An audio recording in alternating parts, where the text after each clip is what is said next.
Yoga Sutra, Chapter 2, Sutra 42.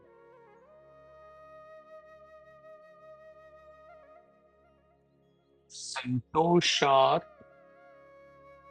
Anuttama Sukha Labha.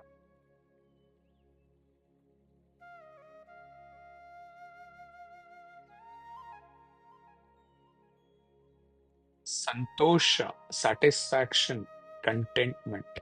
Anuttama, unsurpassed. Sukha, happiness. Labha, attained. So the sutra says, from contentment, unsurpassed happiness is attained.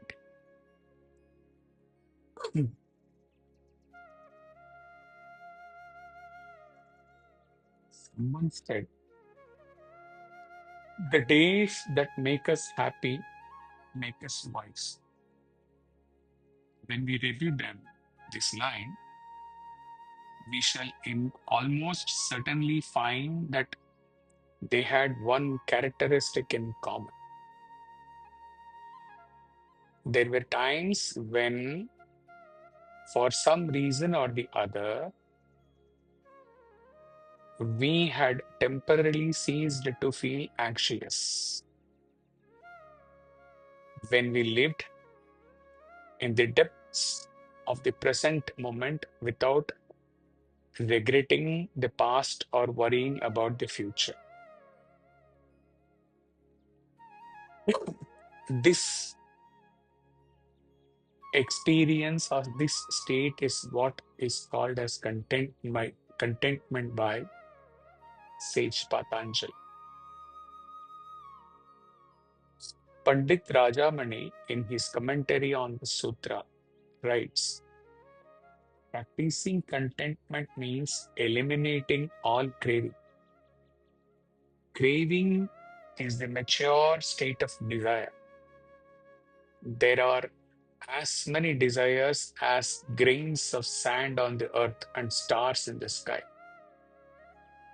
These infinite desires are always accompanied by an entourage of fear, doubt, worry, and anxiety. Transcending desires altogether is extremely difficult. As long as we are ignorant of our true identity, and as long as our desires and actions are propelled by deep-rooted habits or deep-rooted sanskaras, vasanas, we are impelled to keep chasing our desire.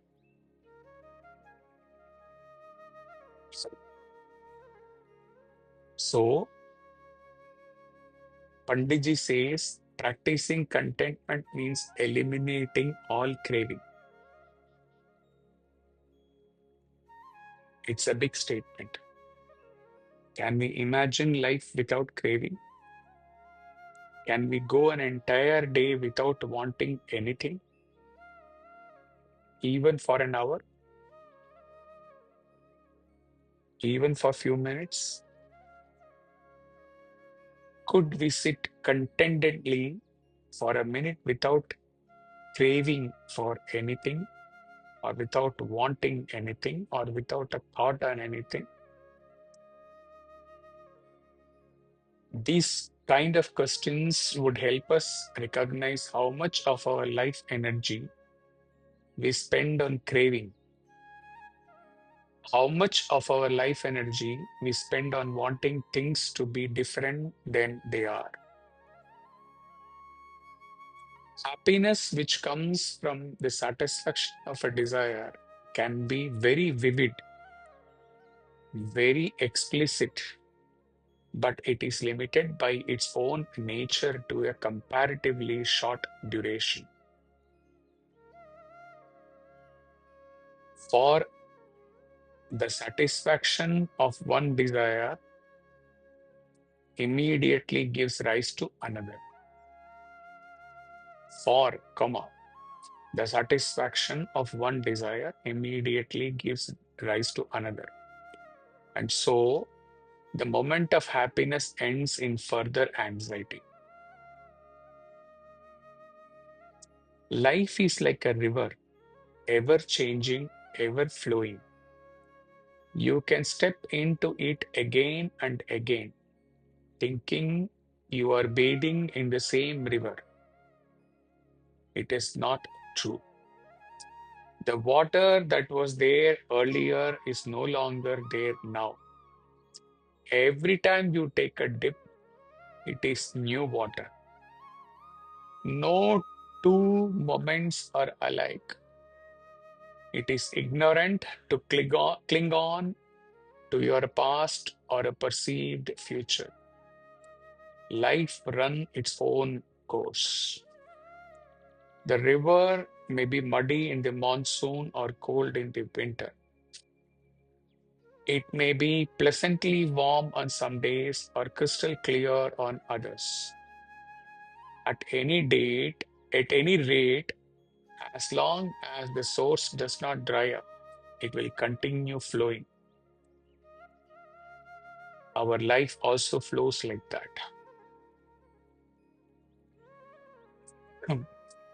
Since we are on the journey of life,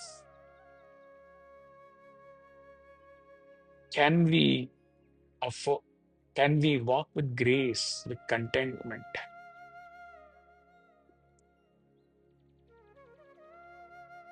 Whatever may happen. The sage from Anandakutir says, a king, if he keeps too many desires and if he wants more, is considered to be a beggar. A beggar, if he is contented with what he has, is really a king. From contentment comes real happiness. If a man has no contentment, his mind will be always wandering. Unquote. See, it is so easy to be obsessed with a pursuit. With a self-centered attitude, our obsessions lead to a sort of blindness. You fail to see the good around you, and this in turn creates frustration, which ultimately brews anger. Clearly, you cannot be at peace or think clearly when angry. In such a state, it is impossible to shed our maniac tendencies or find contentment in the present moment. Sant Kabir wrote, Gaudhan, Gajadhan, Vajidhan और रतन धन आन जब आवे संतोष धन सब धन धूरी समान, which translates like this: your possession of cows, elephants, steeds, even a whole mine of precious stones is worthless compared to the wealth of contentment. Releasing our attachments, our aversions, our mental habits of craving is an ongoing process. Training in contentment is an ongoing process.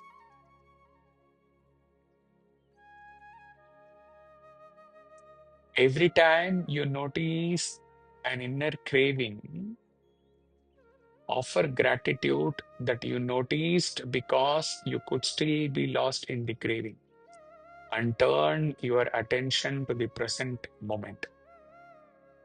Allow yourself to show up to the present moment, to what is real right now, in full remembrance of your true identity. Do this again and again, because when our minds are clear and we are able to abide in our own true nature, a natural happiness arises, the happiness of being that exists beyond craving.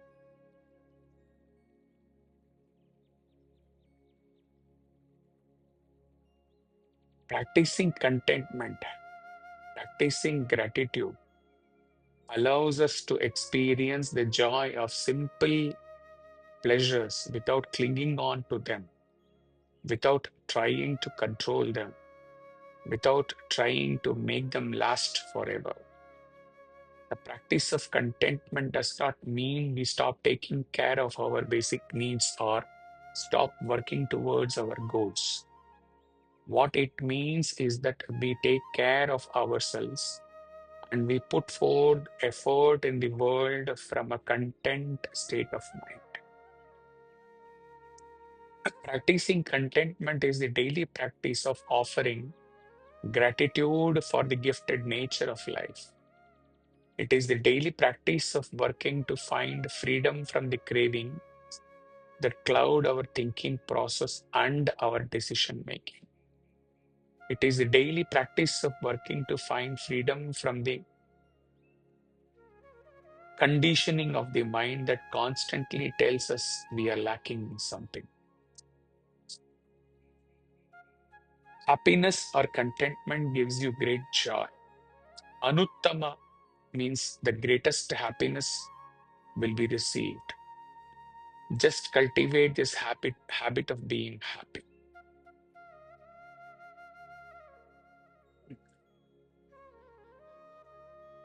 An attitude, okay, I will be happy. I will work through this.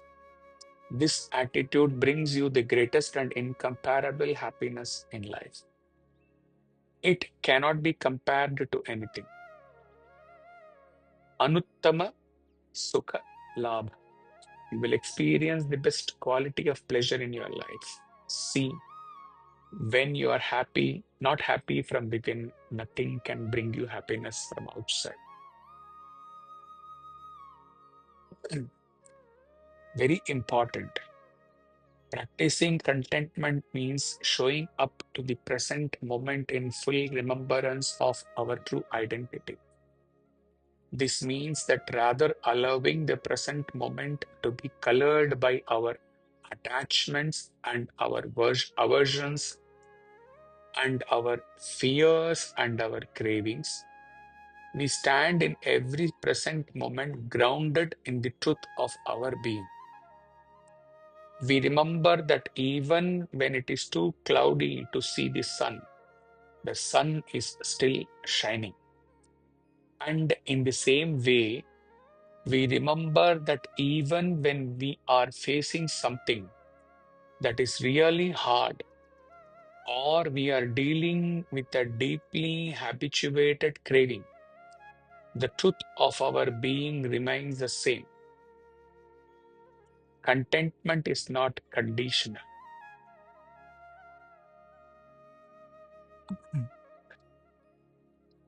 A question put up to a disciple, the disciple himself being a Swamiji, a great yogi, and a disciple of Swami Shivanandaji Maharaj. The question is, I am basically happy and peaceful, but feel that something is missing. How can I find the missing part? Brothers and sisters, 90% of human beings carry this question.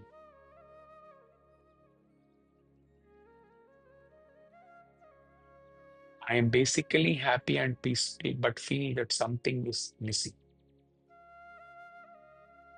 Swamiji answers, if you are basically happy and in peace, what can be missing? It's a sort of contradiction. If you are basically happy and in peace, then there is nothing to miss because you are not depending on anything for your peace and joy. If you depend on something for your peace, then that something might not last, or you might become fearful of losing it. Peace without depending on anything is your true nature. Probably because of some past samskaras, past impressions, Your own mind might create a sort of illusion that you are missing something.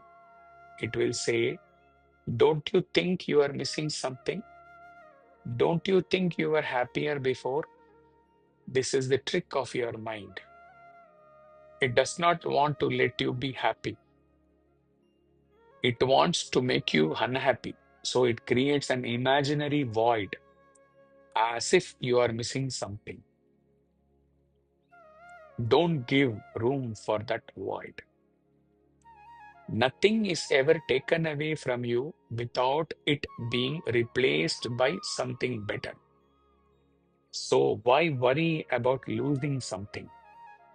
It just means that you are going to get something better. You will be even happier. You might even look for a chance to lose one thing, so something better will come your way. After all, what is there to lose? You never had anything to begin with. You did not bring anything with you into this world, and you won't be taking anything back with you when you leave. If you have anything, it is God given. And if you lose anything, God has taken it back because you don't need it anymore. If you think that way, you can always keep your peace. But the mind tricks you. It does not let you enjoy the peace always. It creates some sort of vacuum. It tells you this is not the real peace. It is nothing like having a nice big car or a big home.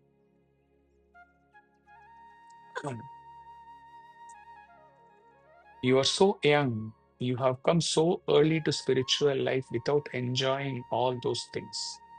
Don't you want to go back and enjoy all of them? The mind will say all this to you. Your mind will ask you to go back to those things, objective things. That is what you call as Maya. Maya is there to trick you. Don't ever get cheated by your mind. It is a tough fight, but the greatest victory you can win is the victory over your own mind. Unquote. Arjuna once asked Krishna, who is a true yogi, Krishna? The answer comes from Krishna, the one who finds contentment in the present moment and knows the way of moderation is the greatest yogi. Krishna did not call a meditator a true yogi. He did not call his devotee a true yogi. And he did not say that those who follow a certain belief system or practice rituals are yogis. He just simplified it. He said, if you are content and tranquil, you are a yogi.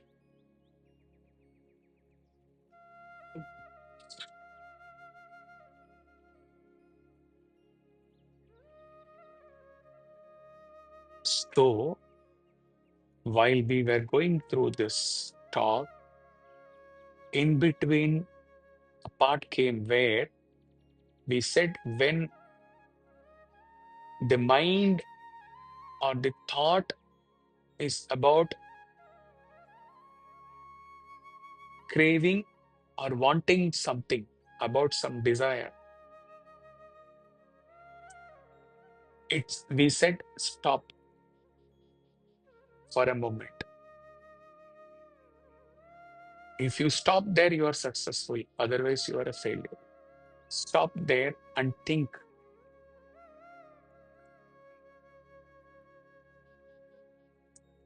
Who in me is wanting this object?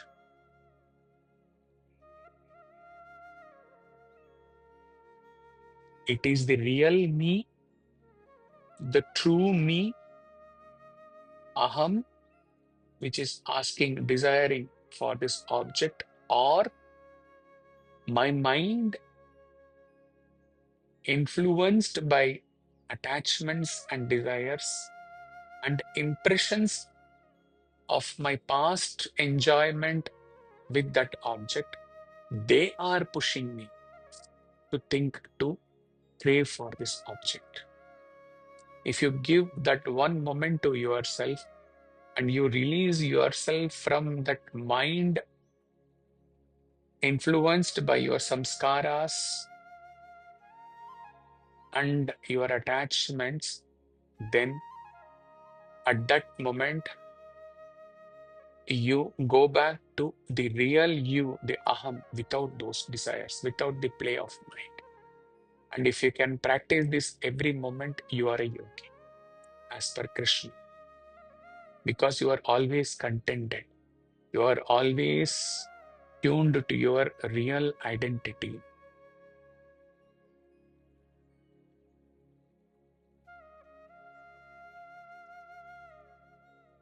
He could have ended this talk here, but based on his essential existence, or the essential existence of all realized masters, he turns the table and changes the entire sutra and says, what did sutra says? saṃtoṣādanuttamasukhalābhaḥ. From contentment, unsurpassed happiness is attained. This is for a sadhaka, for the realized master, how this will be. He would smile when he reads this line, because, please note, because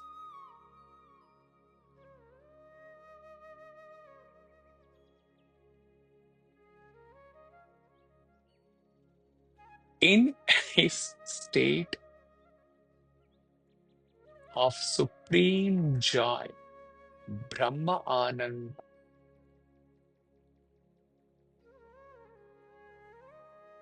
or rather in his state as the source of all the joy,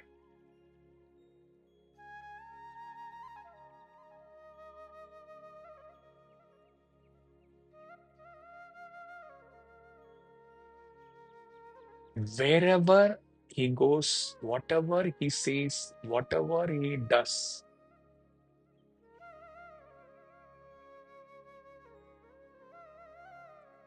that state of supreme joy is manifested as true contentment, even while he says, even while he walks, even while he does anything. All along, a supreme state of contentment gets manifested. What is the source of that supreme state of contentment? His supreme state of joy, Brahma Ananda. So the sutra is totally reversed when it comes to a master. Think, contemplate. Hari Om Tat Sat.